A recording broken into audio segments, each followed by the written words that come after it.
Makinig ka, ang sasabihin ko ngayon ay hindi magugustuhan ng maraming tataas ang kilay. Gayunpaman, ito ay hindi lang basta opinyon kundi katotohanan. May hidden red flags sa isang relasyon na binabaliwala lang ng marami. Ngunit dapat alam mo at aware ka sa mga ito upang maiwasang magaksaya ng panahon sa maling tao at maling relasyon. Kung ano-ano iyon, tapusin mo ang video na ito dahil ang huli ang pinaka-importante. Like and subscribe if you find this content interesting. Una, ex contact. Kung may connection pa siya sa ex niya habang may relasyon kayo, it's a huge red flag na hindi mo dapat baliwalain. Hindi excuse ang salitang closure kahit pa sabihin niyo sa iyong friends na lang sila. By saying that, lalo niya lang pinalala. Makinig ka. You cannot be friends with your ex. Isa itong kalokohan. Let me explain something. A friend is someone with whom you have a bond of mutual affection. That bond cannot exist between you and your ex unless pareho niyo lang niloloko ang sarili niyo. Dahil pareho niyong hindi matanggap at hindi kayang bitawan ng tuluyan ang isa't isa.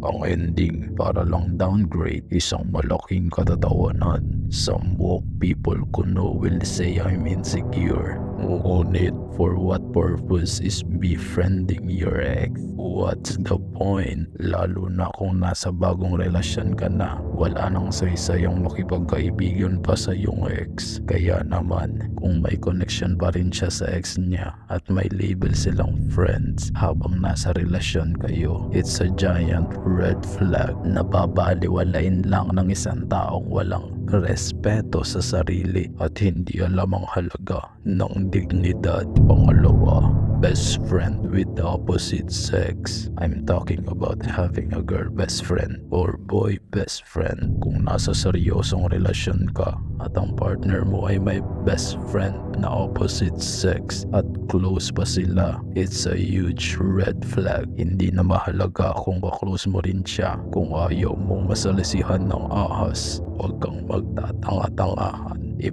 both of you are truly committed to your relationship, para saan pa ang pagkakaroon ng opposite sex na best friend? Your partner is not just your lover. He or she is also your best friend, your best buddy, your partner in crime, your everything. Hindi man na kailangan ng iba pang tao to fulfill your heart kung sapat na siya sa iyo.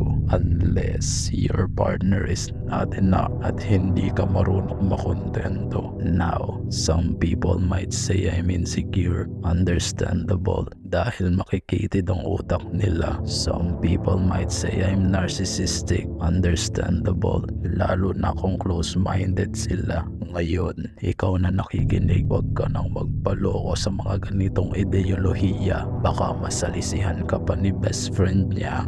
Di mo alam, binabaliktad ka na pala. Pangatlo, hiding private messages. Before you misunderstood me, let me finish. Sabi nila, kung may tiwala ka sa partner mo, hindi mo na kailangan tignan ang mga messages niya. I disagree. This is a form of gaslighting. Para lang ito sa mga uto-uto. Ang totoong tanong, kung may tiwala ka talaga sa partner mo, bakit hindi mo maipakita sa kanya ang mga inboxes mo? Dito ito nagiging red flag, lalo na kung sinasadya mong itago ito sa partner mo. That means you are guilty kasi you're hiding something. And I know, I'm well aware, ikakatuwiran ng maraming tanga na kesyo invasion of privacy daw iyon. Mga hangal. Is it really that private than your partner's private part? You have already seen your partner naked and you're talking about privacy. Sinong niloloko mo? Sarili mo. Behave like an adult. Dumb games are for kids. Kung pinapayagan ka ng partner mo na buksan ang mga messages niya sa phone niya, there's nothing wrong with it. Yung mga taong tatawagin kang insecure dahil sa bagay na ito, mga veteranong gaslighter yan. Kung tatanga-tanga ka, mauuto ka. Partner kayo, and as a partner na truly committed sa isa't isa, you share with everything. Huwag mong paghahanapan ng tiwala ang partner mo kung ikaw mismo naglilihim sa kanya. Kahipokritohan yan. Before I continue, if you're enjoying this content, make sure to like and subscribe to support our channel. Pang-apat, unspoken boundaries. Normal lang magselos, pero nagiging red flag ito kung lumalala na. At dalawa kayong may kasalanan dito. Kung lumalala na ang pagsiselos at wala na sa katinuan, wala na yan. Umalis ka na. Sa relasyon may mga unspoken boundaries. Ito yung mga bagay na hindi mo dapat gawin bilang respeto sa partner mo and to have peace of mind.